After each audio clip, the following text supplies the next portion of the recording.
Selam arkadaşlar, kanalımıza hoş geldiniz. Bu videoda Hande Erçel'in hayatındaki zor ama önemli bir dönemden bahsedeceğim.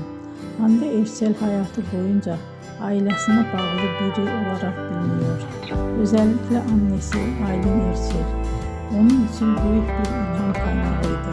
Ne yazık ki 2019 yılında annesi uzun süren bir hastalık sonrası hayatını kaybetti.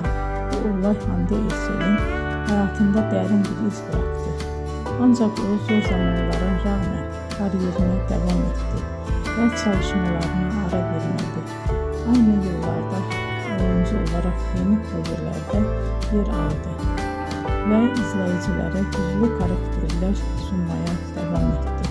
Belki de bu nedenle birçok hayranı onu sadece başarılı bir oyuncu olarak değil, aynı zamanda güçlü bir insan olarak da görüyor.